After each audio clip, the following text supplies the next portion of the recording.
श्रीराघवं दशरथात्मजमप्रमेयं सीतापतिं रघुकुलान् वैरत्नदीपम् आजानुबाहुम् अरविन्ददलायताक्षम् रामं निशाचर विनाशकरं नमामि। हे गोपालक हे कृपाचलनिधे हे सिंधु कन्यापते हे कंसांतक हे गजेन्द्र करुणापारीण हे माधव हे रामानुज हे जगत्त्रय गुरु हे पुंडरीकाक्षमा हे गोपी जननाथ पालय परम जानामि नत्वां विना।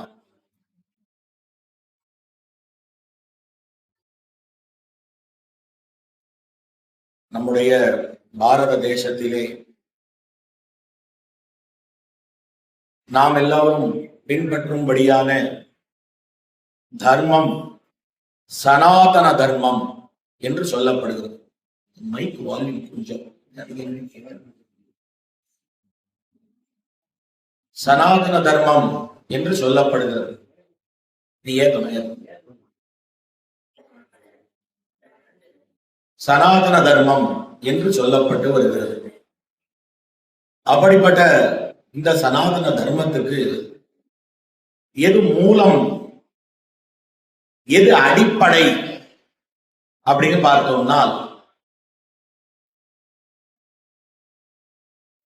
வேதம் என்று காட்டப்படுகிறது. ஒரு மன்னர் சொல்லலாம், வேதம் என்று பகரப்படுகிறது. வேதம் இருக்கே, இந்த வேதம் இரண்டு பாகங்களாக கிடக்கின்றன. வேதம் 4 வகுத்து வச்சிருக்கா, ரிச் ரிக் யஜு சாம அதர்வனன்னு. ஆனா அந்த வேதத்துல 2 பாகம் உண்டு முக்கியமா. பூர்வ பாகம், உத்தர பாகம் அப்படின்னு பேரு. பூர்வ பாகத்துக்கு கர்ம காண்டம், உத்தர பாகத்துக்கு பிரம்ம காண்டம் அப்படின்னு சொல்லுவார்கள் நம் பெரியவர்கள். கர்ம காண்டம்னா பகவானுக்கு செய்யும்படியான ஆராதனா ரூபமான செய்கைகள் என்னென்ன, கடமைகள் என்னென்ன அப்படின்றது கர்மம். கர்மம்ன்ற வார்த்தைக்கே செய்கை அப்படின்னு பொருள், கடமை அப்படின்னு பொருள். பிரம்மகாண்டம் அப்படின்றது அந்த பகவான பத்தின அவனுடைய ரூபம், குணம், விபூதிகளை எல்லாம் காட்டும்படியானது. அது பிரம்மகாண்டம் என்று சொல்லப்படுகிறது. கர்மகாண்டம், பிரம்மகாண்டம் என்று 2 வகையிலே இருக்கிறது.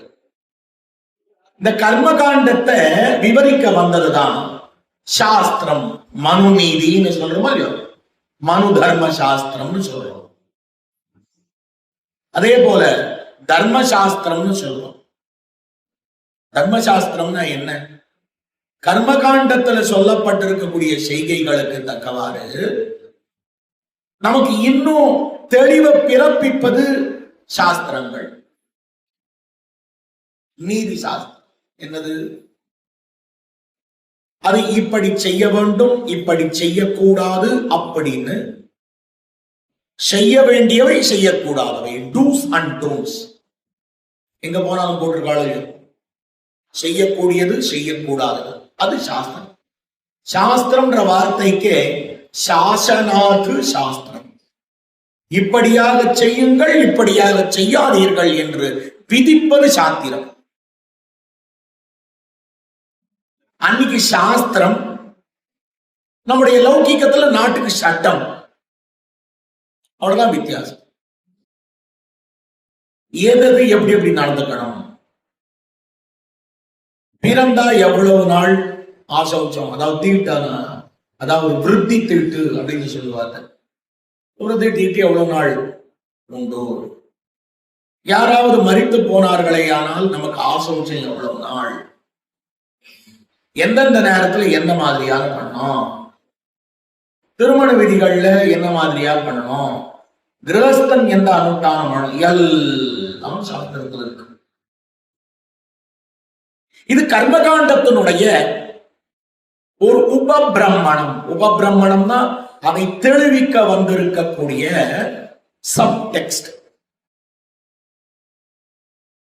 அத விவரிக்க வந்தது. பிரம்மகாண்டம் சொல்றோம் இல்லையா, இந்த பிரம்மகாண்டத்தை விவரிக்க வந்ததுதான் இதிகாச புராணங்கள். இதிகாச 2, புராணங்கள் 18. இவை பிரம்மத்தை பற்றின ரூபம், குணம், விபூதிகள். இதை பிரம்மகாண்டம் சொல்லுறது. உபனிஷத்துன்னு சொல்றோம் இல்லையோ, தசோபனிஷத்து 10 உபனிஷத்து இல்லையோ, இது இந்த உபனிஷத்துக்களுடைய அர்த்தங்களை கதாரூபமாக ஒரு கதையின் முறையை நம் மனதிலே புரியும்படியாக நமக்கு பகவத் சரித்திரங்களை எடுத்துரைப்பது. இதுல இதிகாச புராணங்கள் அப்படின்னு சொல்றோம். இதிலும் புராணங்களை விட இதிகாசங்களுக்கு ஏற்றம் அதிகம்.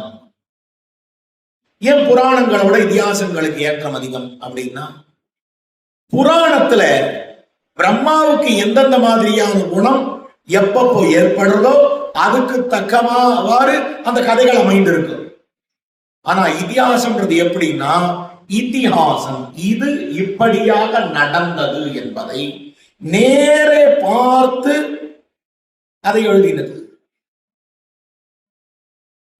இதிகாசம் அப்படின்றது எப்படிப்பட்டது அப்படின்னா, நமக்கு திரையில கண்ணுல ஓடினா அது அப்படியே எழுதி நம்ம ரெக்கார்டு பண்ணாம, அது புராணம்ன்றது யோசிச்சு யோசிச்சு யோசிச்சு யோசிச்சு எழுதினது. கண்ணுக்கு நேரம் தெரிஞ்சது வால்மீகி, அதை எழுதினார்.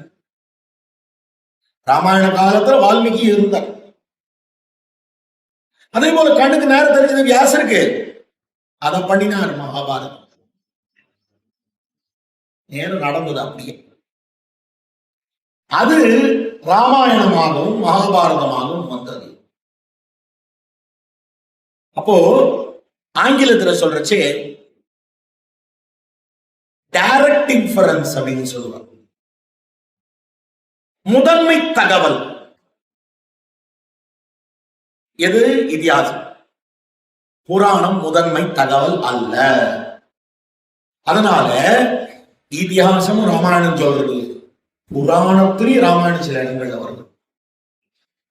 அப்ப இதிகாசத்துல புராணத்துல வேதத்துக்கு ஒத்தவாறு கருத்துக்கள் எங்கெங்க இருக்கோ அதை எடுத்துக்கணும். அதே போல இதிகாசங்கள் இது இப்படியாக நடந்ததுன்றது இஸ் மோர் ஆத்தென்டிக். ஆங்கிலத்தில் சொல்றாங்க முதன்மையானது, மேலும் உண்மையானது. உண்மைத்தன்மை அதிகமா இருக்கு இந்த இதிகாசங்கள்.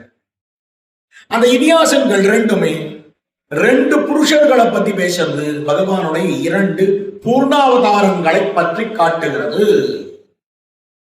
ஒன்று ராமாவதாரம், மற்றொன்று கிருஷ்ணாவதாரம். பகவான் 10 அவதாரங்கள் எடுத்தார். மீனொடு ஆமை கேழல் அரி குரலாய் முன்னுமிராமனாய் தானாய் தாமோதரனாய் கற்கியமானான். இந்த 10ல 2 அவதாரங்கள் பூர்ணமான அவதாரம். அவதாரம் பண்ணி பிறந்து ஆதியம் சோதியுருவை அங்கு வைத்திங்கு பிறந்து பிறந்தார், வளர்ந்தான், நடந்தான், மூலவும் கண்ணடி சோதிக்கு போறார். இப்போ ஸ்ரீராமாவதாரம் கிருஷ்ணாவதாரத்துக்கும் இருக்கக்கூடிய சாமியம் என்ன, தொடர்பு என்ன அப்படின்றதான் பார்க்க போறோம். இந்த ஸ்ரீராமாவதாரத்துக்கும் கிருஷ்ணாவதாரத்துக்கும் என்ன வழியும்? நம்ம ஒருத்தருக்கு ஒரு விஷயத்தை சொல்லணும்னா அதை முதல்ல நம்ம அனுஷ்டிக்கணும், அதுக்கப்புறம் தான் சொல்லணும். நம்ம அனுஷ்டானம் இல்லாமல் செய்யும் உபதேசம் ஓரிடத்திலும் நில்லாது.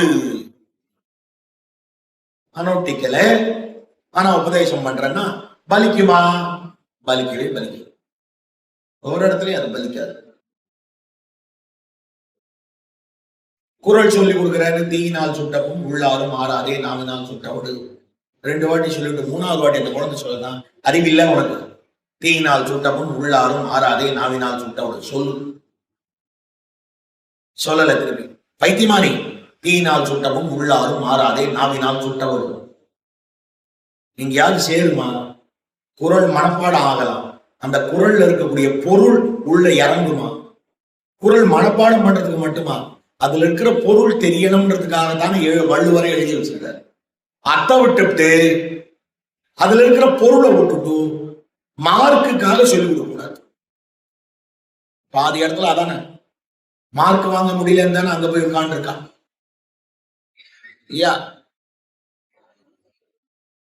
அப்போ இந்த விஷயம் இருக்கே, முதல்ல அனுஷ்டானம், அதற்கு பிற்பாடு உபதேசம். ராமனா அனுஷ்டானம், கிருஷ்ணனா உபதேசம். ராமனாக அனுஷ்டானம் பண்ணி காண்பித்து கிருஷ்ணனாக உபதேசமும் பண்ணினான். ராமபிரான் ராமாவதாரத்துல அவனுக்கு சில குறைகள் இருந்தது, அதை கிருஷ்ணாவதாரத்துல நிறைவேற்றினான். அது பார்க்கணும். ராமாவதாரத்துல என்ன குறை? ராமாவதாரத்துல என்னென்ன காண்டம் இருக்கு? பாலகாண்டம், அயோத்தியா காண்டம், ஆரண்ய காண்டம், கிஷ்கிந்தா காண்டம், சுந்தர காண்டம், யுத்த காண்டம் இருக்கா? இதுல பெருமாள் எங்கேயான பாலகாண்டம் சரி. இது நான் சின்ன வயசுல, நான் குழந்தையா இருந்த போது என்னுடைய கல்யாண பரியந்தம் இது என் பெருமையை தான் பேசுறேன். சந்தோஷம் டிக் பண்ணிட்டார். 100க்கு 100 வாங்கணும்னு பார்த்தார் ராமாயணத்துல, ராமாவதாரத்துல டிக் பண்ணி. அடுத்து அயோத்தியா காண்டத்துக்கு போனார். ஆமா ஆமா, இதுவும் அதேதான். நான் காட்டுக்கு போறதுக்கு எங்க அப்பா என்னை கூப்பிட்டு சொல்லுவார், என் முகம் மலரும், இதுவும் என் புகழ சொல்றது, டிக் பண்ணிட்டார். ஆரணிய காண்டத்துக்கு போனார். ஆமாமா, நான் காட்டுல நானும் சீதையும் இலக்கணம் பண்ணின பல விஷயங்கள் அது இருக்கு, டிக் பண்ணிட்டேன். கிஷ்கிந்தா காண்டத்துக்கு போனார். ஆமா ஆமா, நான் சுக்ரீவனை கை கொண்டது, கிஷ்கிந்தையில நான் வாலிய வரைக்கும் இதெல்லாம் டிக் பண்ணிட்டேன். யுத்த காண்டத்திலும் டிக்கு. நடுவில் சுந்தர காண்டத்தை பார்க்கிறார். சுந்தர காண்டத்தை பார்த்தா இதெல்லாம் நம்ம பெருமையை சொல்றது, சுந்தர காண்டம் மட்டும் ஹனுமனுடைய பெருமையை சொல்றது. அங்க மட்டும் அவருக்கு மார்க் போயிடுது. ஏன் போயிடுது? என்னடா இது, இருக்கிறதுலயே அழகன் நம்பதான், நம் அழகுக்கு ஈடு இணை கிடையாது. ஆனா சுந்தரன்னு அந்த குரங்க சொல்றாங்க எல்லாரும். என்ன ஒருத்தரும் சுந்தரன்னு சொல்லலையே, எதனால அவனுக்கு அந்த பேரு? யோசிச்சு பார்த்தான். நாம் பண்ணாததான் அவன் என்ன பண்ணிவிட்டான், நாம் பெருசா பண்ணாதான் அவன் என்ன பண்ணிவிட்டான். ஹனுமனுக்கு ஏன் அவ்வளவு பெருமை, திருவடிக்கு என்னதுக்கு அவ்வளவு பெருமை அப்படின்னு பார்த்தா 2 விஷயம் திருவடி ரொம்ப அழகா பண்ண முடியும்.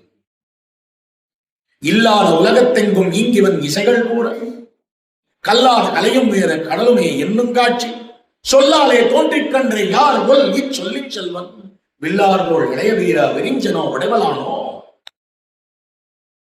கம்பர் வாயிலாக, அதாவது கம்பர் சொல்றார், ராமபிரான் சொல்லுவதாக, யார் இவன், என்ன பேச்சு பேசுறான், என்ன அழகா பேசுறான், ரொம்ப அழகா பேசுறான், அவன் பேச்சு என்ன அற்புதமா இருக்கு, பேசுற பேச்சு ரொம்ப அழகா இருக்கு. அதை சொல்றச்சே அவனை பார்த்துட்டு, நான் ரிக்வேத வினீதச்ச ந யஜுர்வேத தாரிணா ந சாமவேத விதுஷா சக்கியமேவ பிரபாஷித்தும். என்னமா பேசுறான், ரிக்வேதத்திலே கரை கண்டவனோ, யஜுர்வேதத்தை தரிப்பவனோ, சாமகானத்திலே சிறந்தவனோ, யார் இவன்? நன்னா பேசக்கூடியவன். நேரம் போய் உட்கார்ந்தார், வாழ சுருட்டின்னு தூது போறச்சு. எங்க? ராவண சபையில. ராவண இடத்துல போய் முதல்ல என்ன சொல்லணும்? நான் ராமதூதன் அப்படின்னு சொல்லணும் இல்லையா? அதெல்லாம் பெருசா எதுவும் சொல்லல. என்ன பண்ணார்? முதல்ல எடுத்த உடனே வாலி வாலின்னு ஒருத்தன் அப்படின்னு.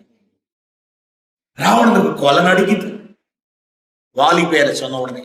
ஏன் அப்படின்னா, வாலி தம்பிள்ள அங்கதன் குழந்தையா இருந்த போது இந்த ராவணனை துவம்சம் பண்ணி அந்த தொட்டில் சட்டமாக அங்கதனு கட்டி வச்சான் ராவணனை.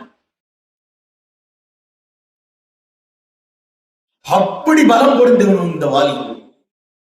ஐயோ என்னாச்சு, ஐயோ வாலி எல்லாம் கூட்டு வந்துடாத, நான் என்ன போடணும் கேட்டான். கவலைப்படாத அவன் போயிட்டான். அப்பதான் மூச்சு வருது, அப்பாடா போய் சேர்ந்துட்டானா. ஆனா நீ யாரை எதிர்க்கிறையோ அவன் தான் இந்த வாலியை கொன்னான். அடுத்தது நீ எதிர்த்து நிக்கிறவன் தான் இந்த வாலியை கொன்னான். அப்ப புரிஞ்சுக்கோப்பா நீ யாரை எதிர்க்கிறேன்னு. அங்கேயே பாதி உயிர் படுத்த அவனுக்கு. அப்படி பேசக்கூடியவர், அழகா பேசக்கூடியவர். சீதையின் இடத்துல மதுர பாஷையில பேசினார்னு சொல்லப்பட்ட. அங்க எல்லாரும் என்ன சொல்றா, தமிழ்ல பேசினார்.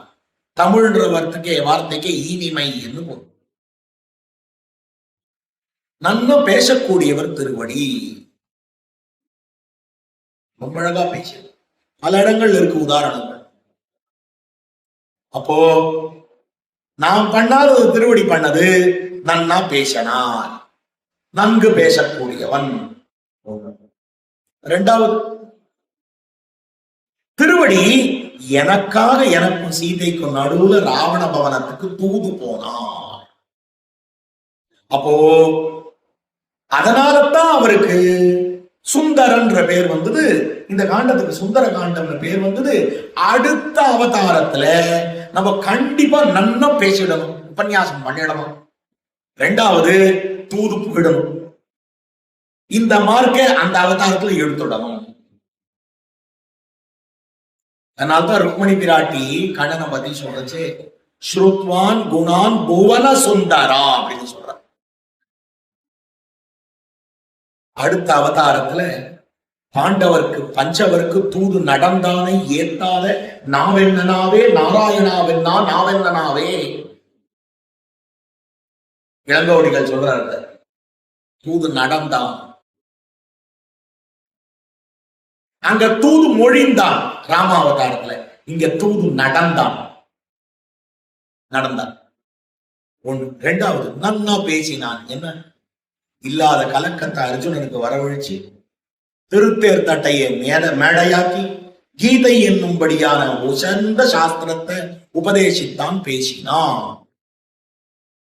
ராமாவதாரத்தில் இருந்த படிப்பினைகளை எடுத்து கிருஷ்ணாவதாரத்துல அவன் செயல்படுத்தினான் பெருமான். அப்படிப்பட்ட ராமாவதாரமும் கிருஷ்ணாவதாரமும் ஒன்றாக இருக்கிறது, ரெண்டுமே ஒண்ணுதான். ஆண்டாள் என்ன சொல்றா, ராமனுக்கு ஒரு அழகான பேர் வைக்கிறான். என்ன பேர் தெரியுமா? மனத்துக்கினியானை பாடவும் நீ வாய்திரவாய் அப்படின்னு ஒரு வார்த்தை. சினத்தினால் தென்னிலங்கை கோமாரை செத்த மனத்துக்கினியானை பாடவும் நீ வாய்திரவாய் அப்படின்னு ஒரு வார்த்தை. ராமபிரானுடைய திருநாமம் என்ன தெரியுமா? ராமன் என்ற சொல்லுக்கு என்ன அர்த்தம்? ராமயதி இதி ராமா. எவன் ஒருவன் மனதுக்கு இனிமையானவனாக இருக்கிறானா அவன் ராமன் அப்படின்னு பேரு. அப்போ ராமன் சொன்னால் மனதுக்கு இனிமையை பயக்கக்கூடியவன். யார் யாருக்கு இனிமையை பயத்தான்? பெற்ற தந்தை தாயிலிருந்து, தன்னுடைய மனைவியிலிருந்து, தன்னுடைய தம்பிமார்களுக்கும், தன்னுடைய பக்தர்களுக்கும், தன்னுடைய எதிரிக்கும் இன்பம் பயத்தவன் ராமன், இனிமையை பயத்தவன் ராமன். அப்படி இனிமை பயத்தவன். இப்படி ஒரு பிள்ளை பெறவில்லையே. இப்படி மண்ணு புகழ் கோசலை தன் மணி வயிறு வாய்த்தவன, இப்படி ஒரு பிள்ளையா அப்படின்னு. அதனால்தான் அவனை பிரிந்த அடுத்த க்ஷணம் இந்த தசரதன் மூச்சடங்கினான் அப்படின்னு சொல்லப்படுறது. அடுத்தது,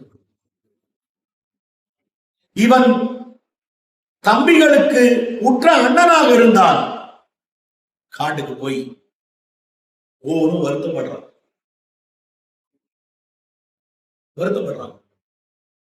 என்ன பிரிந்து என்ன பாடுபடுவோம். நான் இந்த பரதனை என்ன மாதிரி எல்லாம் மனசுல நினைச்சிட்டு இருந்த தெரியும். அவனும் என்ன போல இப்படி மாந்தோறும் மரபுரியுமாக இருக்கானே அப்படின்னு வருத்தப்படுறான். இளைய பெருமாளை விட்டு ஒரு க்ஷணகாலமும் பிரிய முடியாதவனாக கடைசியிலே இளைய பெருமாள் அவர் சரையூல இறங்கின உடனே க்ஷணமும் பிரிய மாட்டேன்னு ஈவானும் பின்னாடியே இறங்கினார். அவங்கிறான். அப்படித்தான் திரும்பி பரமபதம் போறான். நண்பருக்கு உற்ற நண்பனாக குகனோடும் ஐவரானேன் பின்பு குன்பு சூழ்வான் மகனோடும் அறுவரானேன் என்னுடைய அன்பில் வந்த அகனமர் காவலையர் நின்னோடும் எழுவரானேன் சொல்றான். அப்போ நண்பனுக்கு உற்ற நண்பன் சீரணிந்த தோழமை கொண்டதும் ஓர் அடையாளம். குகனோடு ஒரு தோழமை.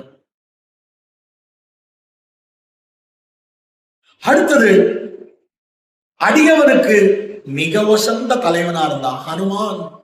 யாருக்கும் கொடுக்காத ஒண்ணுதான் ஹனுமானுக்கு கொடுத்தான். ராமபிரான சீதா பிராட்டிய விட்டால் 2 பேர் தான் அணைச்சிருந்தார். ஒன்னு ஹனுமன், இன்னொன்னு பரதன். அங்கே பரதமாரோப்பியான்னு கட்டிண்டான். பரிஷ்வங்கோ ஹனுமதா. ஹனுமனே, நீ பண்ணதுக்கு நான் என்ன கைமாறு பண்ண போறேன்? என் கையில இருக்கிறதுலயே ஒசந்தது எது? இந்த பக்கம் அந்த பக்கம் பார்ப்பான். ஹனுமனுக்கு தக்க சன்மானம் கொடுக்க வேண்டும் என்றால் என்னையே நான் கொடுக்க வேண்டும் அப்படின்னு அணைந்து கொண்டார். அது ஹனுமனுக்கு இனிமை பெயர்ந்தது. இவாளுக்கெல்லாம் இனிமை பெயர்க்காது. எதிரியா நிக்கிறான் ராவணன். அவனுக்கு இனியவனா இருந்தான்னா இனியவனா இருந்தான். பல இடங்கள்ல ராவணன் சொல்றான். வாரணம் பொருதமார்பும் வரையறை எடுத்ததோடும் நாரத முனிவர்கற்ப நயம்பட உரைத்தனாலும் தாரணி மௌலிபத்தும் சங்கரன் தந்தவாளும் வீரமும் களத்தே போட்டு வெறுக்கையோடு இலங்கை புக்கான்னு போறான். நேர போறான், வெறும் கையோட போறான். போயிட்டு அங்க போய் நிக்கச்சே ராவணன் சொல்ற வார்த்தை, நாசம் வந்துற்ற போதும் நல்லதோர் பகையை பெற்றேன். எப்படிப்பட்ட பகை தெரியும்? நல்லதோர் பகையை பெற்றேன். கும்பகர்ணன் சொல்றான்ப்பா, ராவணன் தார்மிகன்.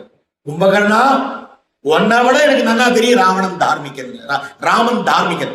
கும்பகர்ணா, உன்னை விட எனக்கு நல்லா தெரியும் ராமன் தார்மிகன். ராவணன் சொல்றான் இந்த வார்த்தை. நல்லதோர் பகையை பெற்று நான் கர்வப்படும்படியான ஒரு பகையை சம்பாதித்திருக்கிறேன். அவன் நல்ல நண்பனை சம்பாதிச்சான்னு சந்தோஷப்படுவான். எனக்கு நல்ல மனைவி கிடைச்சிருக்கான்னு சந்தோஷப்படுவான். நல்ல தம்பி கிடைச்சிருக்கான்னு சந்தோஷப்படுவான். நல்ல உற்றார் உறவினர்கள் கிடைத்திருக்கிறார்கள்னு சந்தோஷப்படுவான். ராவணன் ஒருத்தன் தான் நல்ல எதிரி கிடைச்சிருக்கான் எனக்கு, நல்ல எதிரி கிடைச்சிருக்கான் எனக்கு சந்தோஷப்பட்டான்.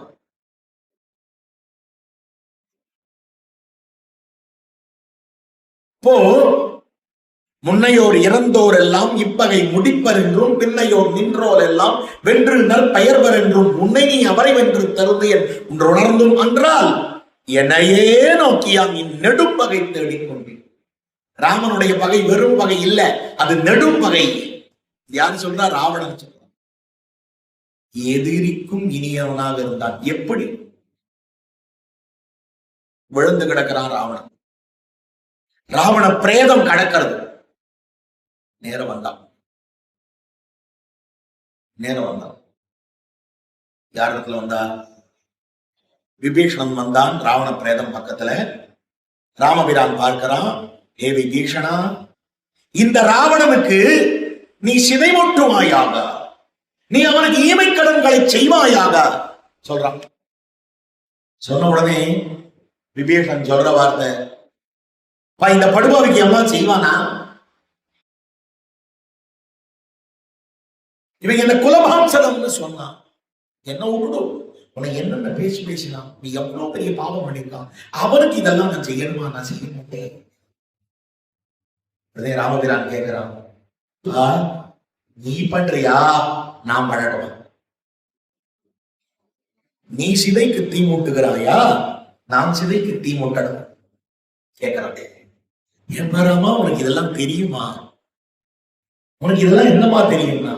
அண்ணா தெரியும், வர்றப்போதெல்லாம் இதான பண்ணிட்டு வந்தேன். விராதனுக்கு பண்ணிருக்கேன், கபந்தனுக்கு பண்ணிருக்கேன், ஜட்டாயுக்கு பண்ணிருக்கேன், சபரிக்கு பண்ணிருக்கேன், இவனுக்கும் பண்ணிட்டு போறேன். ஏன்னா இவ்வளவு கொடுமை பண்ணிதானே உனக்கு, அதுக்கப்புறமே இவனுக்கு நல்லது பண்ணணும்னு நினைக்கிறியப்பா சொன்னா. ராமபிரான் சொன்ன மரணாந்தானி வைராணி நிர்வൃத்தம் ந பிரயோஜனம். நானா அவனை விரோதியா நினைச்சேன். என்ன சொன்னான் தெரியுமா ராமபிரான்? எதிவா ராவண ஸ்வயம் ஆனையினம் அரிஸ்ரட்டா தத்தவஸ்யா பயம்மயா விபீஷணோவா சுக்ரீவா எதிவா ராவண ஸ்வயம். விபீஷணன் மேல நிக்கிறான், சுக்ரீவன் தான் முதல்ல போர்க்கொடி தூக்குறான், விபீஷணனை சேர்த்துக்க கூடாது. அப்புறம் எல்லாரும் நன்னா பேசுறான், ஹனுமன் ரொம்ப அழகா பேசுறாரு. பேசி முடிச்ச உடனே ராமபிரான் சொல்றான், ஏத்துப்பேன், இந்த விபீஷணனை ஏத்துக்கணும் அப்படின்னு முடிவு பண்றாரு பெருமாள். அதை முடிவு பண்ணி என்ன சொல்றார், யார் முதல்ல போர்க்கொடி தூக்கினாலோ அந்த சுக்ரீவனை அழைத்து போய் அழைத்து கொண்டு வா விபீஷணனை சொல்றார். சொல்றச்சு என்ன தெரியுமா சொல்றார்? அழைத்து கொண்டு வான்னு சொன்ன உடனே அப்போ ஒரு கேள்வி கேட்கிறார் ராமபிரான் விபீஷணனை பார்த்து, அதாவது சுக்ரீவனை பார்த்து, ஏ சுக்ரீவா, வரவன் ஒருவேளை விபீஷணனா இல்லாம அங்க நிக்கிறது ராவணனா இருந்தா என்ன பண்ணுவ? மீளவும் ஒரு மந்திராலோசனை பண்ணி விபீஷணனை இவ்வளவு நேரம் நிக்க வச்ச மாதிரி அவனை நிக்க வைக்க கூடாது. விபீஷணனா இருந்தாலும் சரி, ராவணனா இருந்தாலும் சரி, கூட்டிட்டு வா. ராவணனா இருந்தாலும் கூட்டிட்டு வந்து, இத தப்ப பண்ணக்கூடாதுக்கா அப்படின்னு சொன்ன அந்த வார்த்தை. எதிவா ராவண ஸ்வயம். அப்ப அவன் சொல்ற வார்த்தை. அதனால இந்த சிலைக்கு தீ மூட்டுன்றச்சே மரணாந்தானி வைராணி நிர்வൃத்தம் ந பிரயோஜனம். நான் ராவணனா இருந்தாலும் கூட்டிட்டு வந்தான்னு சொன்னேன். இன்னைக்கு உன்னை சேர்த்துக்கரிச்சே, உங்க அண்ணனையே வருவானான்னு எதிர்பார்த்துட்டு இருந்தேன். எனக்கு நீதான் வந்த. உயிரோட இருக்கிறச்சே தான் அவனுக்கு நான் நல்லது பண்ணணும்னு நினைக்கிறச்சே, அதை தடுத்துட்டு இருந்தான். நல்லது சொன்னேன், அனுமன் சொன்னா, சீதை சொன்னா, நீ சொன்ன, கும்பகர்ணன் சொன்னா, நான் சொன்னேன், கேட்கலையே. நான் என்ன பண்ணேன்? அவன் என்ன அடிக்க வந்தான், அவளை காப்பாத்துறதுக்காக அவனை அடிக்க வேண்டியதா போயிடுதே வழிய, எனக்கு அவன் கிடைப்பான கடைசி நேரத்துல, பெருமானுக்கு கடைசியில ராவணனை அழிக்கிறதுக்கு முன்னால தன்னுடைய திருமேனியை பறந்து அழகா அந்த அழக மொத்தத்தையும் ராவணனுக்கு காமிக்கிறான் பாரு. அப்படி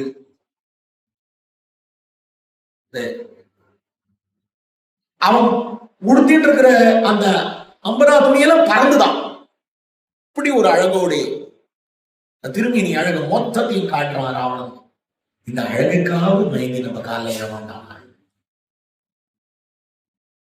அதுக்கும் மயங்கலை, நீ இருந்தும் பிரயோஜனம் இல்லைன்னு அடிச்சுதான்.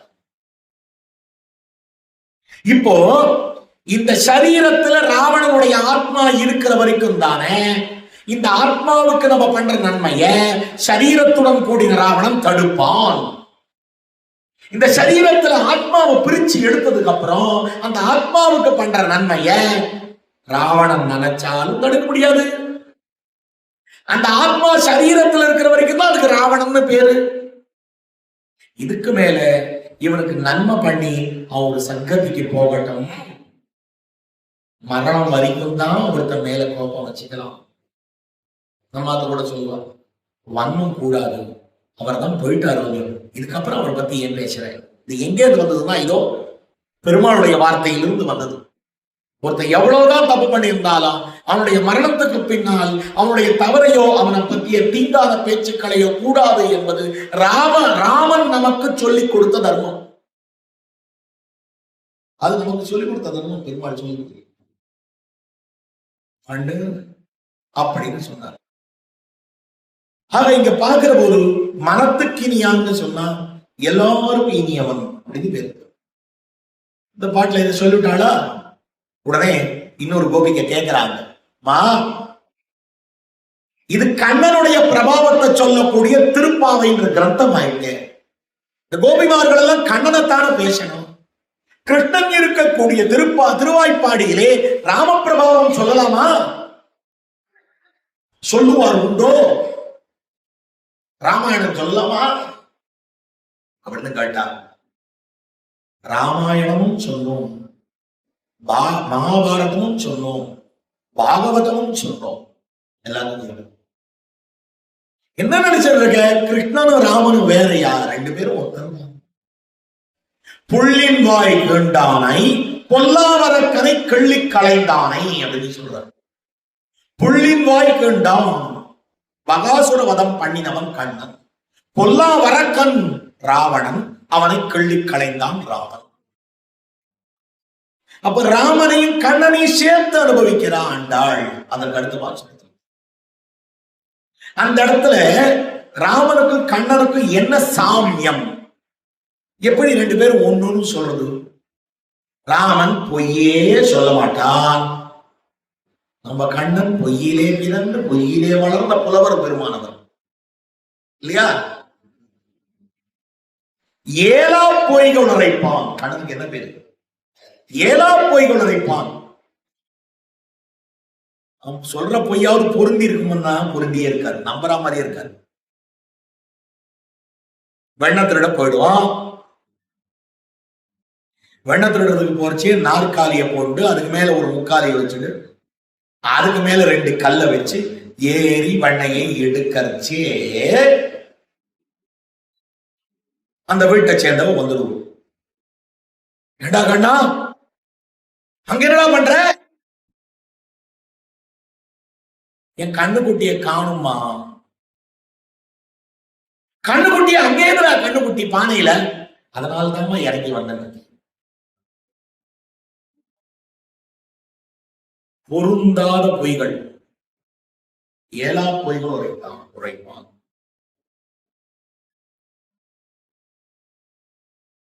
நதிக்கரைக்கு ஒரே சமயத்தில் ரெண்டு பேரையும் வர சொல்லிட்டோ, அவ ரெண்டு பேரும் இந்த பக்கம் ஒருத்திய உட்கார வச்சு அந்த பக்கம் ஒருத்திய உட்கார வச்சு ரெண்டு பேர் முடியும் சேர்த்து பின்னல் போட்டு இவன் முடி போடுவான்.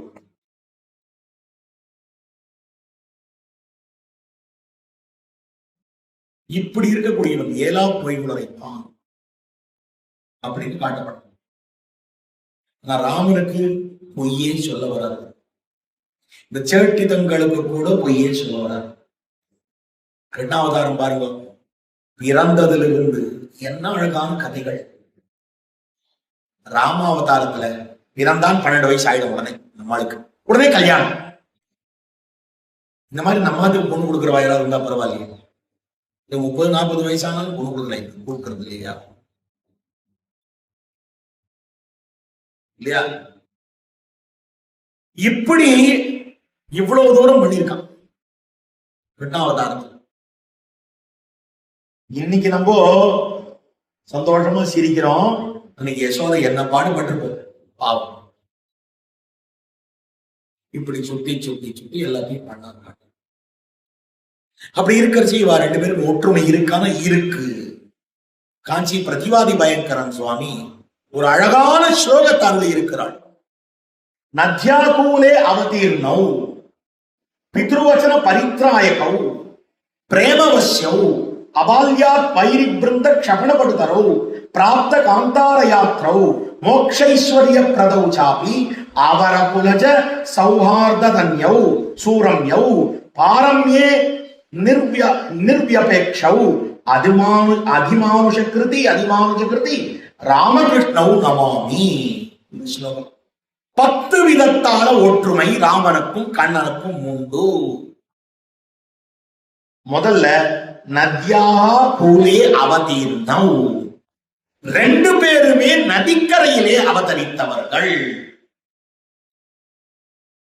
உலகத்துல சமுத்திரக்கரையில வாசம் இல்ல, நதிக்கரையில வாசம் இல்ல, மலையடிவாரத்துல வாசம். மலையடிவாரத்துல வாசம்.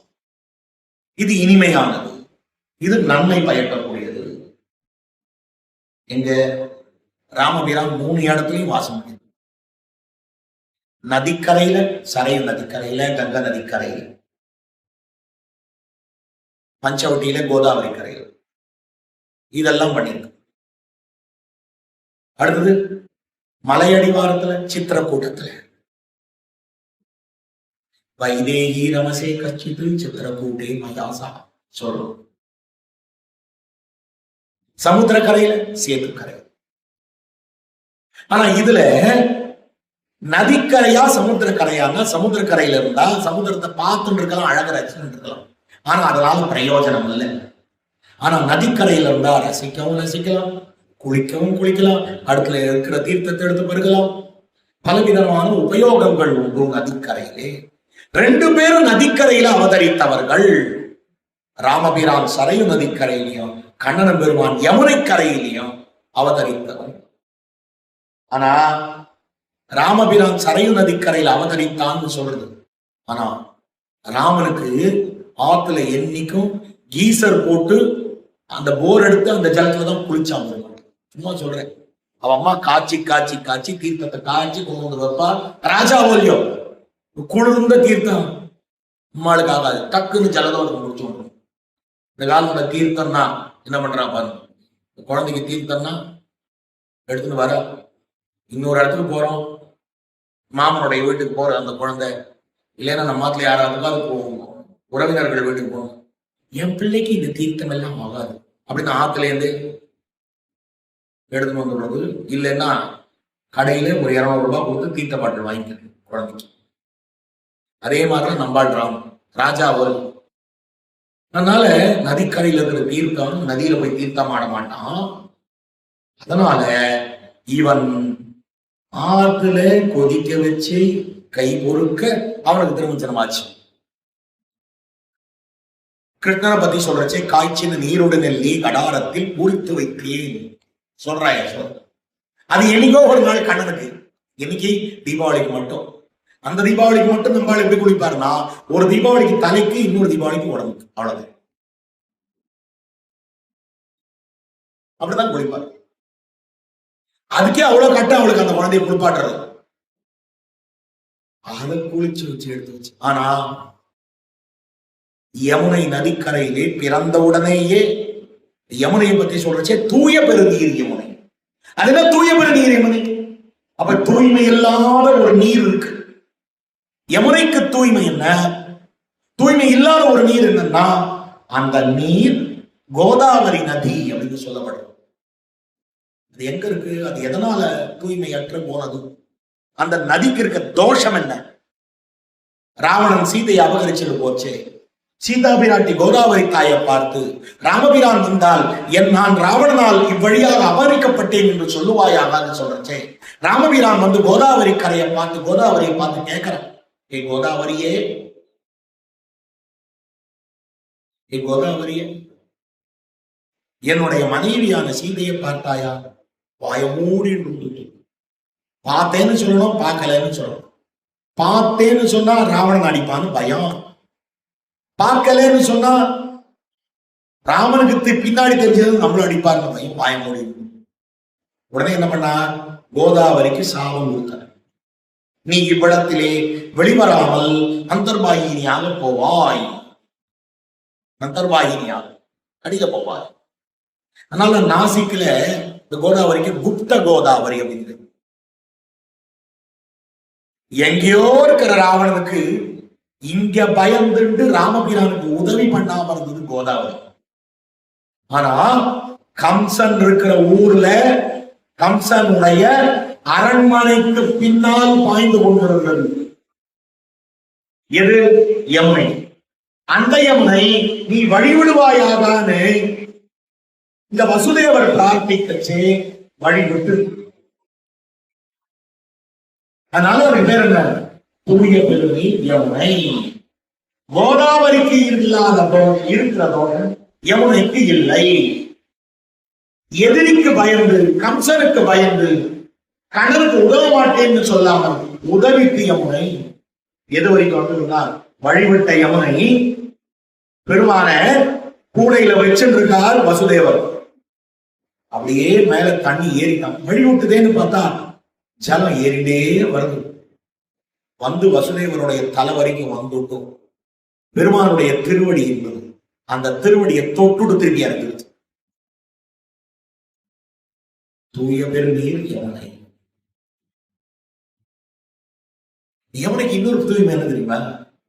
கண்ணனும் கோபிமார்களும் இந்த யமுனையிலே ஜலக்கிரீடையாடி அந்த நீரை எடுத்து வாயிலே வைத்துக் கொண்டு ஒருத்தருக்கு ஒருத்தர் மாறி மாறி கொப்பளித்துக் கொண்ட இடம்.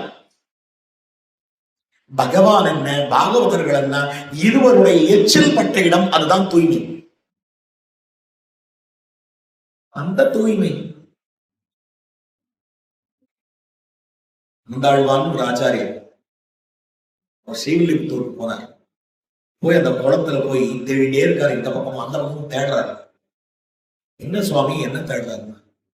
அன்னைக்கு ஆண்டாள் இந்த குளத்துல குளிக்கிறச்சே மஞ்சள் தேய்ச்சி குளிச்சிருப்பாளே, இந்த மஞ்சளோட நீதி கிடைக்குமான்னு பார்க்கிறேன். ஆழ்வார் மண்ணை தடவி தடவி நம்மாழ்வார் பார்க்கிறார். மண்ணை இருந்து துளாவி வாமனன் மண்ணிடு வேண்டும். இது என்ன மண்ணு தெரியுமா? வாமனன் கால்பட்ட மண்.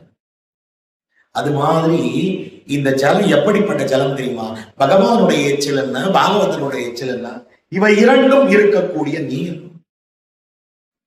ரெண்டு பேருமே, ஒருத்தன் சரையு நதிக்கரையிலே, இன்னொருத்தன் யமுனை நதிக்கரையிலே. கண்ணனுக்கு என்ன பேர்? யமுனை துறைவன். தூய பெருநீர் யமுனை துறைவன். யமுனை இட்டு அவனை சொல்ல வேண்டிய ஒரு நிலையிலே இருக்கிறார். ராமபிரான் கண்ணடி சோதிக்கு எழுந்துள்ள போதுதான் அவன் சரையுலை இறங்கினான் அப்படின்னு காட்டுகிறான். அதுக்கு மேல பித்ருவச்சன பரித்ராயகம். ரெண்டு பேருமே தகப்பனார் தாயார் சொன்னதை கேட்டு நடக்கிறவா. எங்க ராமபிரான் நன்னா தெரியுது, ஸ்பட்டமா தெரியுது, ஸ்பட்டமா நன்னா தெரியும். ராமபிரான் அப்பா பேர சொன்னதை கேட்டான் அப்படின்னு. இன்னான் சொன்னதை, ராமாயணத்துல தர்மம் என்ன தெரியுமா? ராமன் காண்பித்த தர்மம். இன்னான் சொன்னதை இன்னான் கேட்டான். தகப்பனார் சொன்னதை பிள்ளை கேட்டான், தாயார் சொன்னதை பிள்ளை கேட்டான். இது ராமன் காமிச்ச தர்மம். லக்ஷ்மணன் காமிச்ச தர்மம் என்ன தெரியுமா? பகவானுக்கு தொண்டு செய்வதே ஆத்மாவின் தன்மை என்று லக்ஷ்மணன் காட்டின தர்மம். பகவானுக்கு செய்யும் தொண்டை விட பகவான் என்ன நினைக்கிறானோ அதன்படி அவனுக்கு சொத்தாக இருத்தல் மேலான தன்மை. இது பரதன் காட்டின தர்மம். பகவானை விட பாகவதனான பரதனுக்கு தொண்டு செய்தான் சத்ருக்னன். பகவானுக்கு செய்யும் தொண்டை விட பாகவதனுக்கு செய்யும் தொண்டு உசந்தது. இது சத்ருக்னன் காட்டின தர்மம். ராமன் காட்டின தர்மம் என்ன? தகப்பனார் சொல்றத கேட்டல், ஆச்சாரியன் சொல்றத கேட்டல், தாயார் சொல்றத கேட்டல். ஏன் பக்தன் சொன்னதையும் கேட்டல். இந்த கடல் வழிபடணுமே, சமுத்திரம் வழிபடணுமே, அந்த வழிபடுறதுக்கு என்ன பண்றது? எல்லாரும் யோசனை கேட்டான். அப்போ விவேகன் சொன்னான், எனக்கு ஒண்ணு ஒர்க் அவுட் ஆச்சு, அது உனக்கும் ஒர்க் அவுட் ஆகும். என்னது? நான் உன்கிட்ட சரணாகதி பண்ணினேன், அது ஒர்க் அவுட் ஆச்சு இல்ல? ஆமா. அதே மாதிரி நீ சமுத்திரத்தை விட்டு சரணாகதி பண்ண. சமுத்திரம் ராகவராஜன், சமுத்திரராஜன் இடத்துல நீ சரணாகதி பண்ண. அப்ப அவன் சொன்னதையும் கேட்டான். 3 நாள் படுத்து கிடந்தான். அதனால ஸ்தல சயனம். பெருமாளுக்கு தர்பசயனம், தர்பத்துல படுத்துன்றது, வெக்க விழுந்து படுத்துன்றது தர்பசயனம்.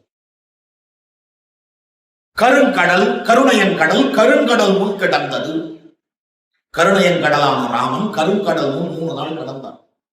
அப்போ தகப்பனார் சொல்றத கேட்டல். சொல்றா கைகை, 7 ஆண்டின் வா ஏவினான் அரசன் என்றாள். ஆழிசூழ் உலகெல்லாம் பரதனே ஆட தாழிரும் சடைகள் தாண்டி 7 தாண்டிப்பார். ஏன் 14 வருஷம் போயிட்டு வான்னு சொல்லலையே? ஏன் 7 தாண்டிப்பார்? 14 வருஷம் சொன்னா ரொம்ப பெருசா தெரியும்னு பயமா? 2 வருஷம் போயிட்டு வந்துறேன். ஏவினான் வேந்தன் என்றாள் சொல்லிருக்கலாம், ஏவினான் கோமான் என்றாள் சொல்லியிருக்கிறான் கம்பர், ஏவினான் மன்னன் என்றாள் சொல்லியிருக்கலாம் கம்பர். அதனால ஏவினான் அரசன் என்றாள். அவளுக்கே தோணித்தான், நான் தான் என் பிள்ளை பாசத்துல வரத்தை கேட்டு என் பிள்ளைக்கு நாடு வேணும், ராமன் காட்டுக்கு போனோம்னு நான் சொன்னேன். உனக்கு எங்கேயா போச்சு புத்தி? நீயும் ரசமற்றவனாக ராமனிடத்திலே ராசிக்கமற்றவனாக நீ தலையாட்டினியோ இல்லையோ, ரசமற்றவன் அரசன். ஏவினான் அரசன் என்றாள் அப்படின்னு கம்பர் வார்த்தை ஜாலம் பண்ணிருப்பாரு. சரி,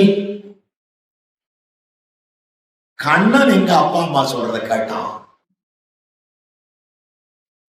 செய்யாதன்னு சொன்னா அதுதான் செய்யணும்.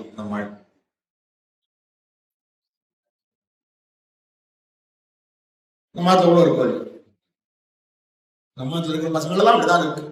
இந்த பண்ணாதேன்னு சொன்ன மூர்த்தன்யமா அதெல்லாம் பண்ணுவோம். தொடாதே அப்படின்னு சொல்லுவோம், அதான் கொண்டு போய் தொடுவாங்க முதல்ல. அதே போல கண்ணன் கேட்டானா அதெல்லாம் இந்த லீலாரசத்தை கொடுக்கறதுக்கு பண்ணது. ஆனா ராமபிரான் பிறந்து தகப்பனார் சொல்றதை கேட்டான்றது காட்டுக்கு போறச்சேதான் உங்களுக்கு தெரிஞ்சுது இல்லையா? ஆனா கண்ணன் 4 கைகளோட திருவவதரித்தான், 4 கைகளோட திருவவதரித்தான். ஜாதோசி தேவதேவேஷா சங்கசக்கர கதாதரா. எப்படி தேவகி சொல்றான், சங்கசக்கர கதைகளோட அந்த எம்பெருமான் திருவவதரித்தான். அப்பொழுது தேவகியும் வசுதேவரும் பிரார்த்திக்கிறாரே, பெருமானே நீ பரமபுருஷன் தெரிஞ்சா இங்க ஆபத்து வந்துடுவோம், பயமா இருக்கு. உன் 4 கைகளையும் 2 கைகளாக்கிக்கோயே. சட்டுன்னு 2 கைகளோட சிவசாரி சட்டுன்னு மறைச்சு பிறந்த அடுத்த க்ஷணம் தந்தை காலில் விலங்கருந்தது. அடுத்தது அப்பா அம்மா சொன்னது 2 பேருமே கேட்டா அப்படின்றது என்னால தெரியும். அதுக்கப்புறம் என்னாச்சு, எல்லா விதமான ஒரு சேட்டிதங்களும் யசோத பெற்றான். தேவகிக்கு கிடைக்கலையே. தேவகிக்கு அவதார ரசம், யசோதைக்கு லீலா ரசத்தை கொடுத்தான். அப்போ அந்த இடத்துல சொல்றச்சே 12 வருஷம் கழிச்சு கம்சவதம் முடிஞ்சு தேவகியின் இடத்துல வந்து நிக்கிறான். அப்போ தேவகி, உன்னை பத்தி நீ பண்ண சேட்டிதங்கள் எல்லாம் கேள்விப்பட்டேன், அந்த சேட்டிதங்கள் எல்லாம் நான் அனுபவிக்கணும்னு நினைக்கிறேன், எனக்கு கொஞ்சம் அதை அருள முடியுமா கேட்கிறேன். குன்னினால் குடை கவித்ததும் கோலக்குறவை கோத்ததும் குடமாட்டும் கண்ணினால் விழா எறிந்ததும் காலால் காளியன் தலை மிதித்ததும் முதலா வெண்ணிசேர் பிள்ளை நல் விளையாட்ட மலைத்திலும் அங்கும் ஒன்றும் கண்டிட பெற்றிலேன் அடியேன். எனக்கு ஒண்ணுமே கிடைக்கலையே. நீ குன்றத்தை கொடையாக பிடிப்பியாமே, கோவர்தனோத்தாரணம் பண்ணினியாமே, அதே போல பெண்களும் நீயுமாக ராசக்கிரீடை ஆடினீர்களாமே, குடமாட்டம் ஆடினியாமே,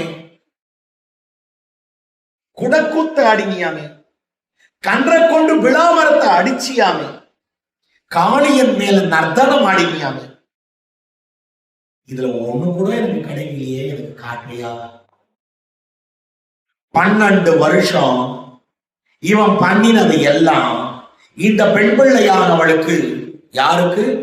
தேவகிக்கு. அந்த இடத்துல அடுத்த நிமிஷம் இவ கேட்ட அடுத்த நிமிஷம் அனைத்தையும் காட்டி தந்தான். எப்படி காட்டி தந்தான்னா, யசோத எந்த மாதிரியான அனுபவத்தை அங்க இருந்து பெற்றாலோ அதே அனுபவத்தை இவளுக்கும் அனுபவத்தோடு சேர்த்து கொடுத்தான். ARVR சொல்றாங்க, ஆக்மெண்டல் ரியாலிட்டி, விர்ச்சுவல் ரியாலிட்டி. அது என்னதுன்னா இவ்வளவு பெரிய கண்ணாடி மாதிரி கண்ணுல போடுவாங்க. இப்ப கூட இந்த பூரி ஜெகநாதர் யாத்திரையும் இந்த ஆக்மெண்டட் ரியாலிட்டியில கொண்டு வந்துட்டாங்க. போட்டுருவாங்க. நீங்க இங்க உட்கார்ந்துருப்பீங்க, ஒரு டிவி முன்னாடி டிவிக்குள்ள அது போகும், ஆனா கண்ணுக்குள்ள நீங்க இதை பார்த்தீங்கன்னா அது உங்களுக்கு எந்த மாதிரியான ஒரு நிலையை உருவாக்கும்னா, நீங்களே பூரியில் இருக்க மாதிரி ஒரு நிலையை உருவாக்கும். உங்க கண்ணு இருக்க 1000 கோடிக்கணக்கான ஜனங்கள் இருக்கா மாதிரி, நேர அந்த தேர் இருக்கா மாதிரியும், அந்த பெருமாள் நம்ம பக்கத்துல வரா மாதிரியுமான ஒரு நிலையை கொடுத்துடும். இது பல இடங்கள்ல வந்து கண்ணாடி மாதிரி ஒண்ணு இவ்வளவு பெரிய டிவைஸ் கொடுத்துடுவா கண்ணுல. அது ஆக்மெண்டட் ரியாலிட்டின்னு பேரு.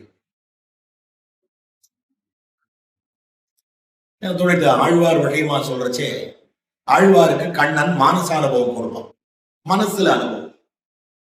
எவ்வளவு ஒரு அனுபவம்னா, கண்ணன் வர மாதிரியே இருக்கும், பக்கத்துல வருவான், ஆழ்வார பக்கத்துல நிற்பான், சுத்தி சுத்தி சுத்தி வருவான், ஆழ்வார் தோலை பிடிச்சுப்பான், அப்படி கட்டிப்பான். ஆழ்வார் இப்போ கண்ணன் வந்துட்டான் அப்படின்னு கட்டிக்கணும், இப்படி கட்டிட்டா ஒண்ணு இருக்காது. கண்ணை திறந்து பார்த்தா கண்ணன் இருக்க மாட்டான். அதே மாதிரிதான் இந்த ஆக்மெண்டட் ரியாலிட்டி, ரியலி அப்படிதான். அது கண்ணில் அந்த கண்ணாடி இருக்கும், நேரம் பார்க்கிற மாதிரியான ஒரு நிலை இருக்கும். இந்த இடத்துல முழுதையும் அவளுக்கு காட்டி கொடுத்தான். அவளையே யசோதையின் இடத்திலே ஆக்கி காட்டி கொடுத்தான். உடனே அவள் கண்ணனுக்காக திருமார்பிலே சுமந்த பால் எல்லாம் அவன் முகத்திலே பீச்சி அடித்தது.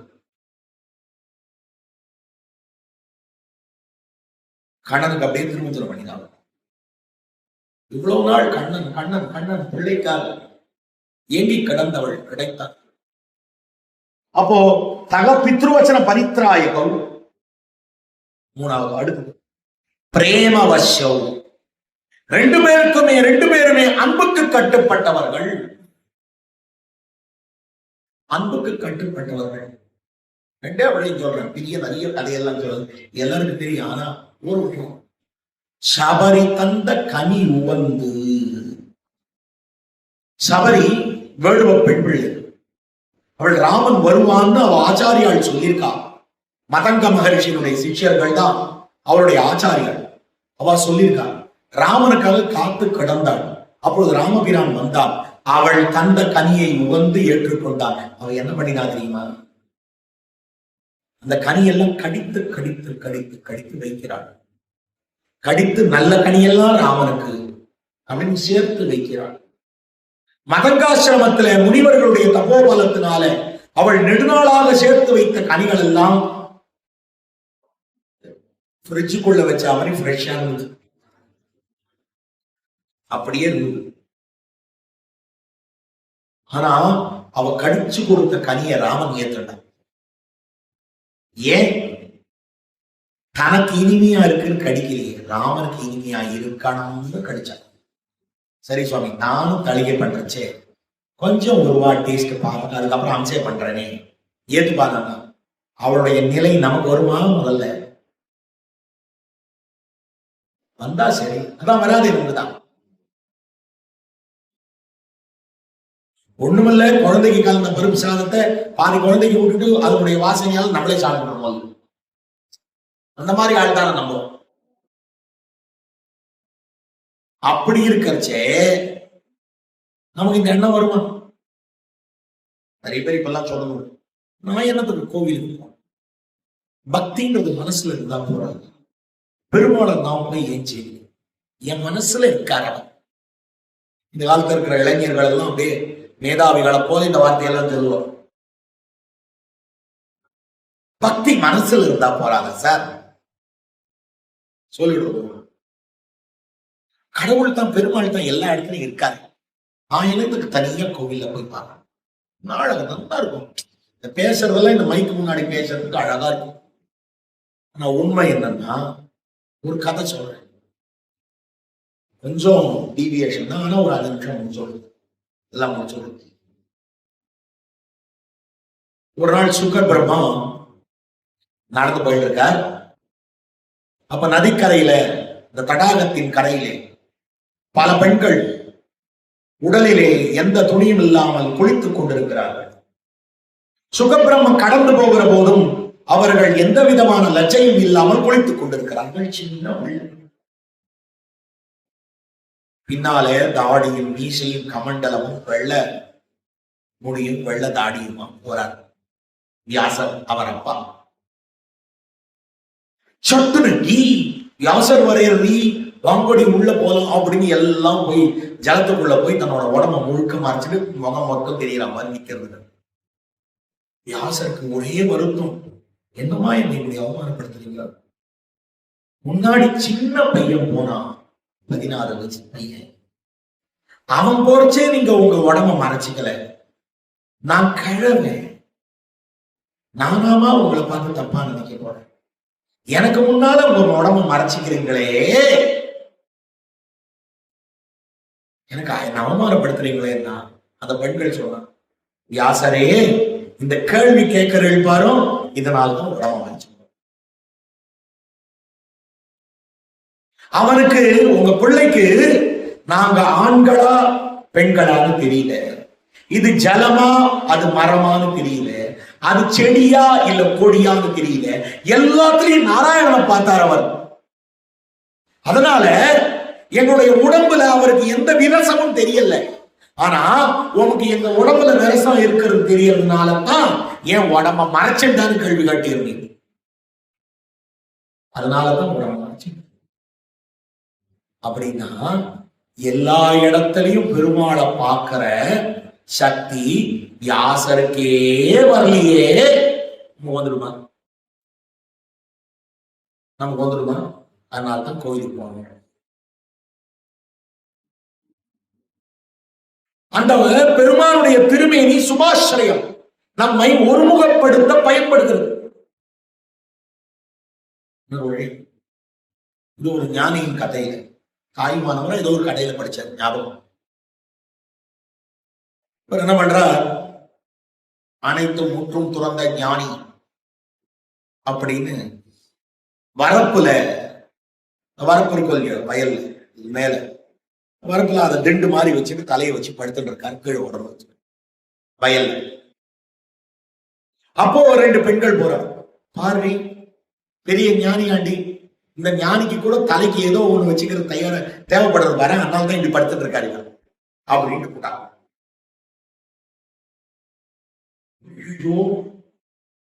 ஒன்றும் தெரியாத பெண்கள் நமக்கு வைராக்கியம் இல்லை என்பதை உணர்த்தி விட்டு போய்விட்டார்களே அப்படின்னு மனசுல லஜ்ஜ. ஆனா உடனே என்ன பண்ணார், அந்த வரப்புல இருந்து தலையை எடுத்து கீழே வச்சுட்டு அப்படியே படுத்துட்டார். எங்க அந்த வயல்ல. பாரி திரும்பி போறச்சாவா சொல்றான், பாரி பெரிய ஞானி ஆண்டி நம்ம சொன்னோன்றதுக்காக தலையில கீழே வச்சு படுத்துட்டு இருக்காரு. அப்ப எவன் சொன்னாலும் அவர் காதல விழக்கூடாது, அவர் மனசை அது கலக்க கூடாது. ஆனா நம்ம சொன்ன வார்த்தை இவர் மனசை கலக்கி கொடுத்து பட்டியா, அவ்வளவு காட்டம். அதுக்காக சொன்னேன், பெருமானை எல்லா இடத்துலயும் பார்க்கலாமேன்னு சொல்றவாள். அப்ப இந்த சபரி கொடுத்த கனிய ராமன் உண்டான். இப்படி நமக்கு எண்ணம் இருந்ததே, ஆனா சபரி மாதிரி ஒரு பக்தி வர்றதுக்கு முடியுமா? இல்லையானா எல்லா இடத்துலயும் நாராயணனை பார்க்கிற சுக்கரை போல நம்மளால இருக்க முடியும். அப்படி இருந்தா நீங்க கூட கடிச்சு கடிச்சு அம்சம் பண்ணலாம், நீங்க கூட சன்னிதிக்கே போக வேண்டாம். நம்ப கூட நீங்க இல்ல நம்ப சபரி தந்த அந்த கனிய உகந்தான் ராமன். குகனோடும் ஐவரானை கொண்டு சொல்வான், மகனோடும் அறுவரானை எம்முழை அன்பில் வந்த அகனமர் காதலையர் நின்னோடும் 7வரான். கொடுக்கிற எடுத்துக்கோ என்ன இருந்த விஷயம். அதற்கு பிற்பாடு கண்ணன் எப்படி பிரேமத்துக்கு வசப்பட்டவன், ஒரே ஒரு விஷயம், அக்ரூரர் இல்ல, விதுரர் பீஷ்ம துரோண வதிக்கிரமிய மாம் செய்வ மதுசூதனா கிமர்த்தம் புண்டரை காட்ச புக்தம் ரிஷபோஜம் கேட்கறான் துரியோதனன். பீஷ்மரை விட்ட, துரோணரை விட்ட, என்ன விட்ட ஒரு தாழ்ந்தவனான இந்த விதுரன் வீட்டுல போய் சாப்பிட்டீங்க. அப்ப கண்ணன் சொல்றார், த்விஷதன்னம் ந போக்தவ்யம் த்விஷன்னம் நைவ போஜயேத் பாண்டவாத் த்விஷசே ராஜன் மம பிராணாயி பாண்டவா. எதிரிகள் வீட்டிலே புஜிக்க கூடாது, எதிரிகளுக்கு அன்னமிடக்கூடாது. பாண்டவர்களை நீ எதிரியாக கருதுகிறாய், எனக்கு பாண்டவர்கள் பிராணம், அதனால் உங்கள் வீட்டிலே உண்ண மாட்டேன் அப்படின்னு சொல்லிட்டார். ஆனா அர்த்தம் என்ன தெரியுமா?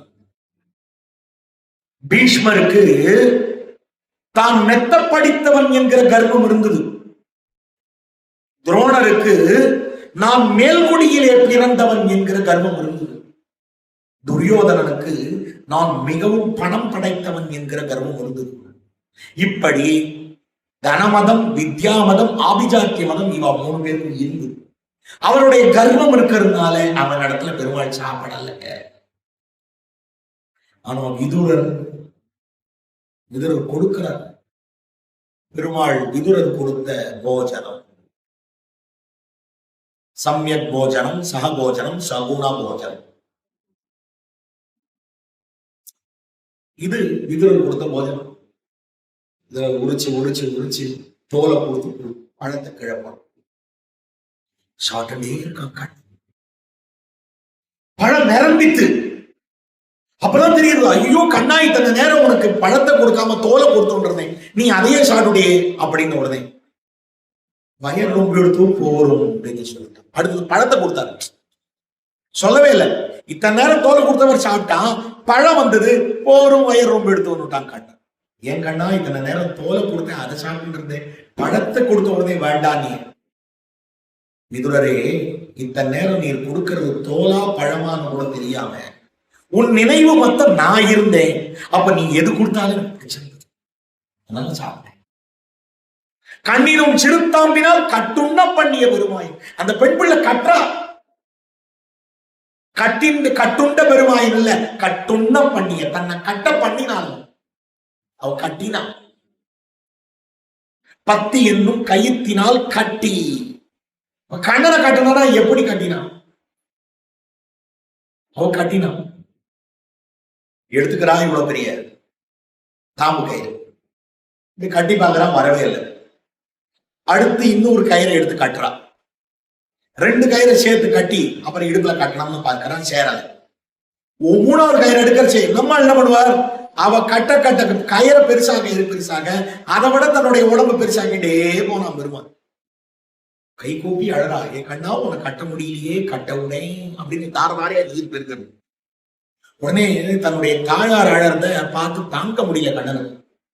முதல்ல எடுத்தா பாருங்க அந்த கயிறு, அதுவே 10 சுத்து வந்துதான். அப்படி தன்னை இழைத்து கொடுத்தான் பெருமான். 10 அடியவர் கெளியவன் பிறர்களுக்கு அறிய வித்தகம் எத்திரம் உரலினோடு இணைந்திருந்தேன்.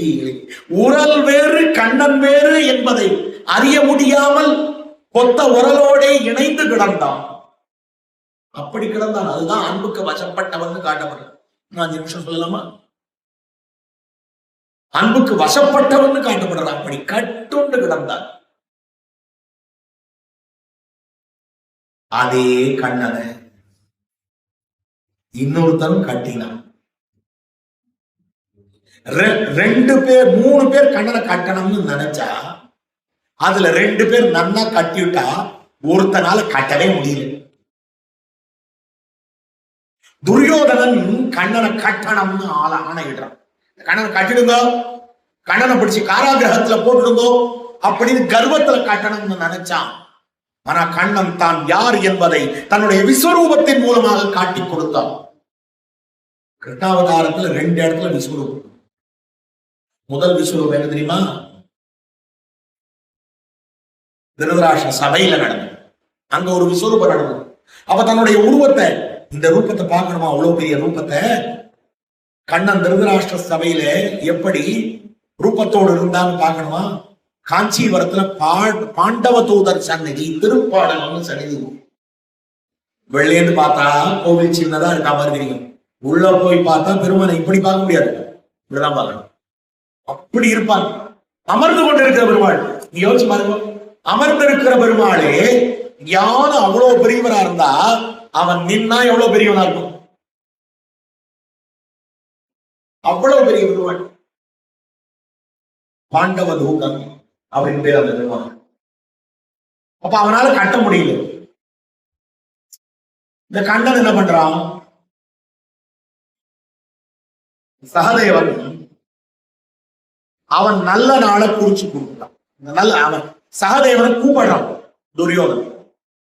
எதுக்கு? நாள் குறிக்கிறது. அவன் நல்லா ஜோசியம் தெரியும். இது கண்ணனுக்கு தெரிஞ்சது. ஏ சகதேவா, நீ போக கூடாது அப்படின்னு சொல்ற. அதெல்லாம் கிடையாது, நான் போவேன், நீ போக கூடாது. கண்ணா இப்படி சொன்னீங்கன்னா உன்னை பிடிச்சு கட்டிவிடுவேன். என்ன நீ கட்டுறதாவது தான் நினைச்சிட்டு இருக்கேன், உன்னால என்ன கட்ட முடியுமா அப்படின்னு ஒரு கண்ணன் இல்ல 1000 கண்ணனாக தன் உருவை எடுத்துக்கொண்டு இப்ப கட்டு பார்ப்போம், இப்ப கட்டு பார்ப்போம்னு இந்த குழந்தை வயசானவாளை பாந்து காட்சிமே அந்த காரணம் போய் இப்படி இந்த பக்கம் இப்படி அதே மாதிரி இப்ப கட்டு இப்ப கட்டு இப்ப கட்டு ஒரு கண்ணன் சொல்றது. என்ன பண்றதுன்னு தெரியல. நேர போனா ஒரு ஓரமா உட்காண்டு ஏகசித்தா கிராகியாக கண்ணனம் பெருமானையே மனதிலே நினைத்தான். அவ்வளவுதான் பண்ணான். உடனே அந்த 1000 கண்ணனும் ஐயோ என்ன அவுத்து விட்டுடும், ஐயோ என்ன அவுத்து விட்டுடும் அடிச்சுக்கிறதுகள். ஏன்னா பக்தியால கட்டிட்டான். கண்ணனை கட்டணம்னா பக்தியாலத்தான் கட்ட முடியுமே வழிய ஆணவத்தால் கட்ட முடியாது. அப்ப 2 பேருமே அன்புக்கு வசப்பட்டவர்கள்.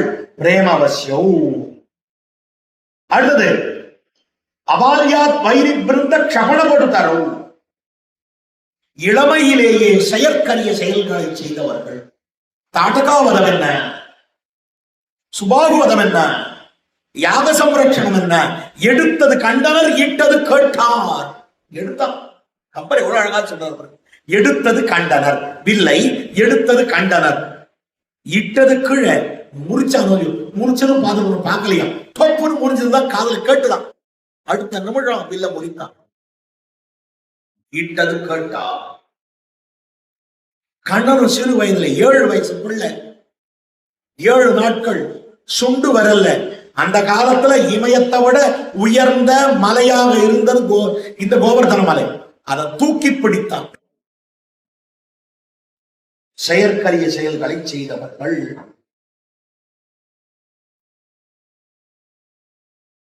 அதே போல பிராப காந்தார யாத்திரை 2 பேருமே வனவாசம் பண்ணினவர்கள். கண்ணன் பிறந்த அடுத்த க்ஷணம் பிருந்தாவனத்துக்கு வாசம் பண்ண போயிட்டான். இவருக்கால இன்னைக்கு இருக்கிற பிருந்தாவனம் மாதிரி இல்ல. அன்னைக்கு அதுக்கு சின்ன சின்ன பஸ்தி பஸ்தியா பிரஜபூமின்னு அவ்வளவு பெருசு. 250 கிலோமீட்டர் 300 கிலோமீட்டர் அது சர்க்கிள். அங்க இந்த இடத்துல இருந்து இந்த இடம், இந்த இடத்துல இருந்து இந்த இடம் அப்படின்னு நாடோடி வாழ்க்கை தான் வாழ்ந்துட்டு இருந்தான். சில நாள் கோகுலம், சில நாள் பிருந்தாவனம், சில நாள் கோவர்தன பரிசு, இப்படி இருந்தா அது பேர் பிருந்தாவனம். நெருஞ்சி காடு பேர். கண்ணன் ராமபிரான் 14 ஆண்டுகள் காட்டிலே இருந்தான்.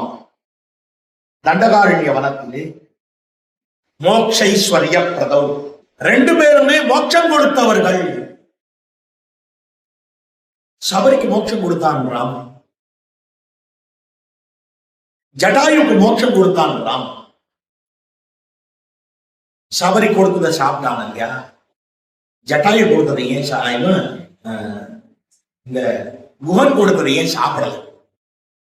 குஹன் வேர்டு, சபரி வேர்டு வச்சு இங்கெல்லாம் சொல்லுவா ராமன் வெஜிடேரியன், அதெல்லாம் இந்த இடத்துல அதெல்லாம் எடுத்துக்க முடியாது.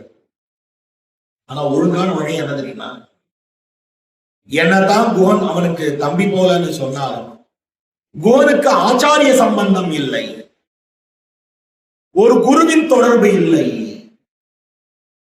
ஆனால் சபரிக்கு ஒரு குருவினாலே தீட்சை பெற்றவள் அவள். அப்போ பகவான் நம்மை ரட்சிக்க வேண்டும் என்னால் சூரியன் தாமரையை மலர்த்துக்கிறது. எது வரைக்கும்? ஜலத்துல இருக்கிற வரைக்கும். அதே தாமரைய முட்டை பறிச்சுட்டு வந்து உங்க ஆத்து வாசல்ல வைங்க, அடுத்த நாள் அது மலராது, வாடி போயிடும். நேத்தி இந்த தாமரையை மலர்த்தினியே, இந்த தாமரை இன்னைக்கு ஏன் வாழ பண்ணினா உடனே என்ன பதில்னா, நேத்திக்கு அது ஜலத்துல இருந்தது, இன்னைக்கு நிலத்தில் இருக்கு. ஜலசம்பந்தம் இல்லை என்றால் தாமரை வாடிவிடும். ஆச்சாரியன் இல்லை என்றால் பகவான் நம்மை காப்பதில்லை. அதனால்தான் அந்த காலத்துல கல்யாணமாகாத பெண்களுக்கு தடிக்க பண்ண தெரியும், அவர்களுக்கு சமைக்க தெரியும்னா அந்த பெண்களை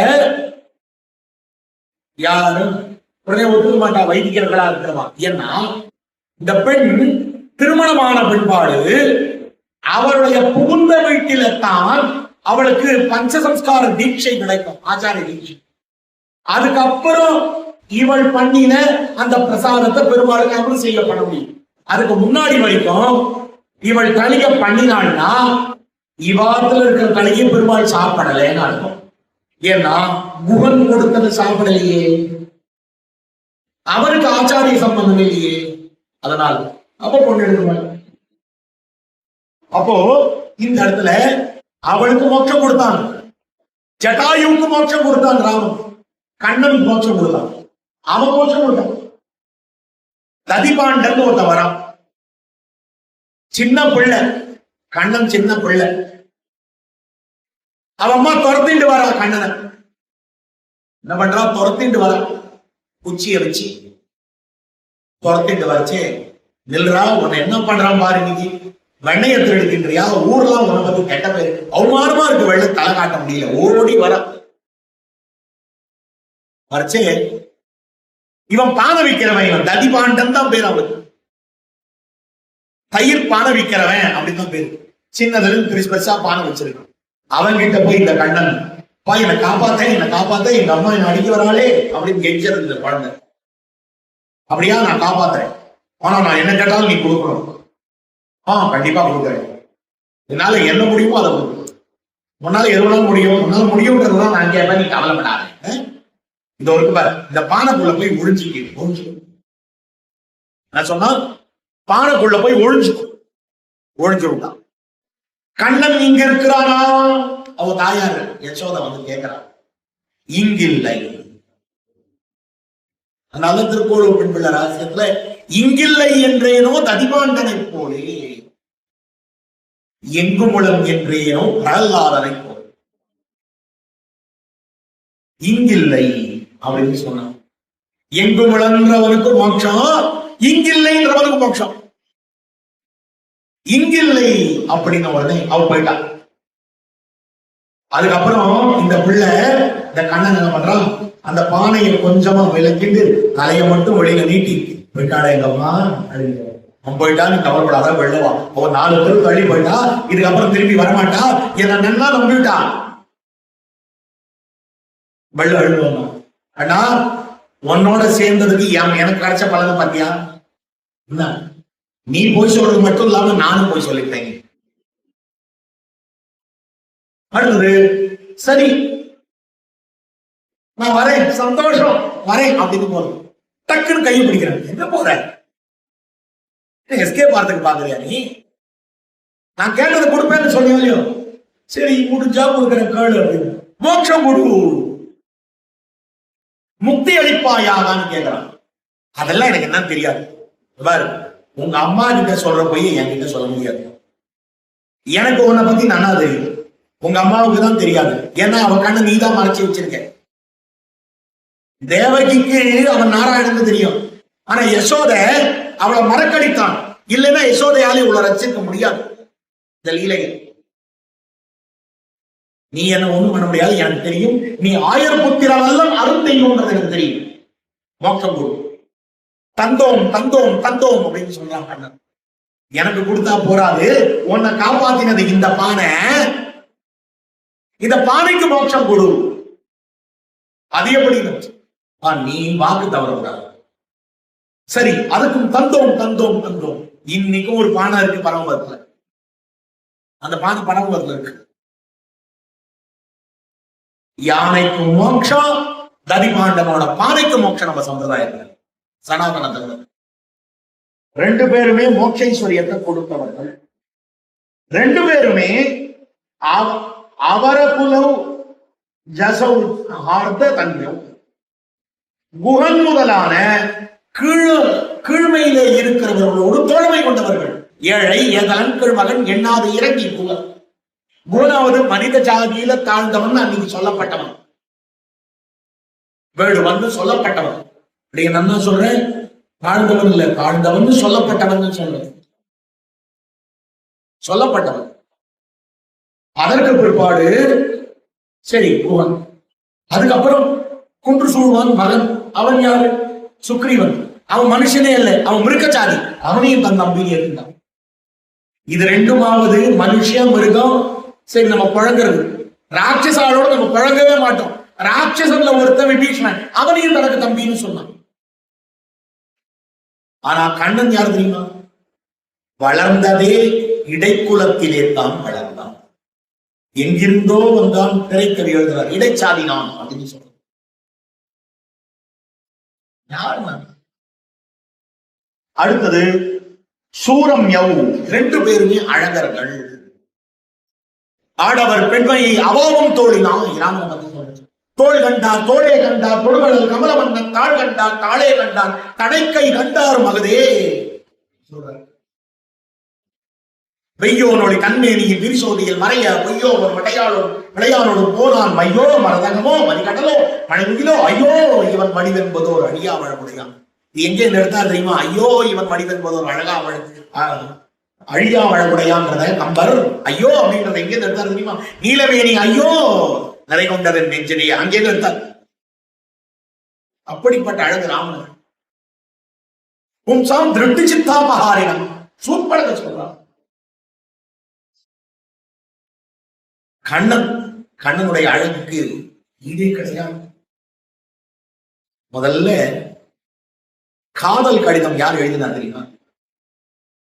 ருக்மணி தான் எழுதினார். அவ எழுதுறச்சே, மணாளனே அன்பாளனே இதெல்லாம் எழுதல. ஸ்ருத்வான் குணான் புவன சுந்தரா, உலகத்திலேயே அழகாக இருக்கக்கூடியவனே புவன சுந்தரா.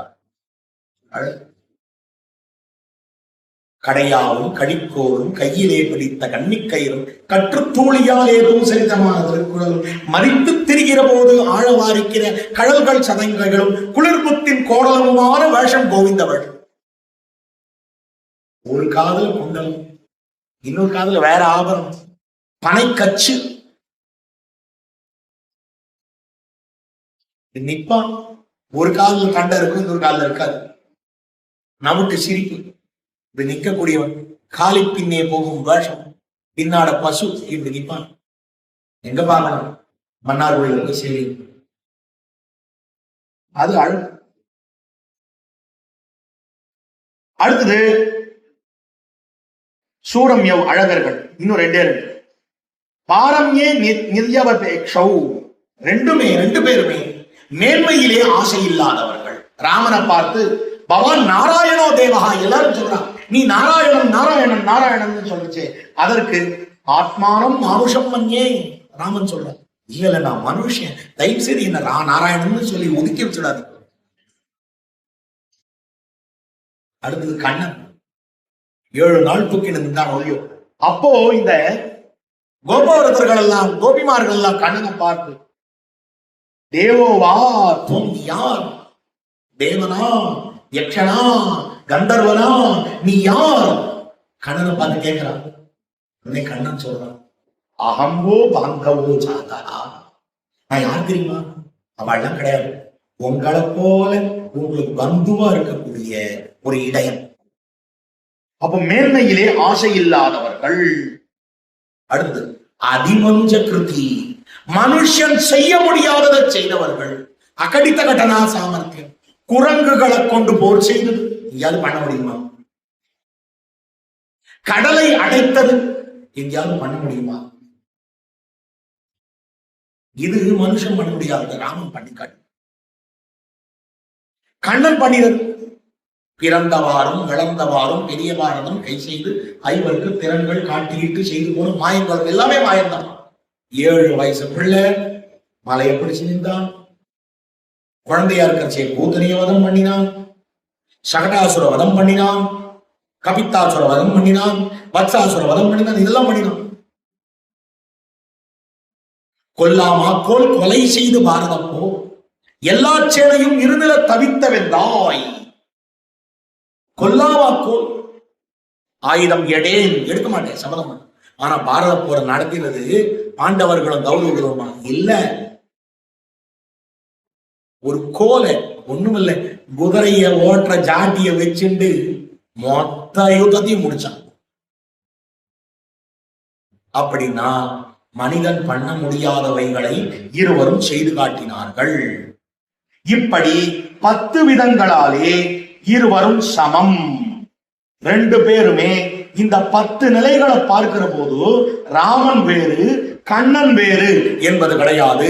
இப்படி ஒருமை இருவரையும் இப்படி இருக்கக்கூடிய ஒற்றுமை இருக்கக்கூடிய ராமகிருஷ்ணவும் நமாமி, ராமனையும் கண்ணனையும் வணங்குகிறேன் அப்படின்னு ஒரு அழகான சொல்லும். அதனால மனத்துக்கு இனியான்னு சொன்ன உடனே கோபப்பட வேண்டிய அவசியம் இல்லை. புள்ளின் வாய் கண்டானும் பொல்லாவரக்கனை கிள்ளி கலைந்தானும் ஒருவரே அப்படின்னு காட்டியிருக்கிற வழியும். இதத்தான் ராமனும் கண்ணனும் என்கிற தலைப்பிலே இவ்விடத்திலே அடியேன் விண்ணப்பம் பண்ணலாம்னு நினைத்தேன். கொஞ்சம் ஒரு 20 நிமிஷம் எக்ஸ்ட்ரா எடுத்துட்டேன். அதுக்கும் க்ஷமிக்க வேணும்படியான பிரார்த்தனையோடு நிறைவுறுத்துகிறேன். ஸ்ரீமதே ரம்யஜாமாத் முனீந்திராய மகாத்மனே ஸ்ரீரங்க வாசினே பூயாது நித்யஸ்ரீ நித்யம்.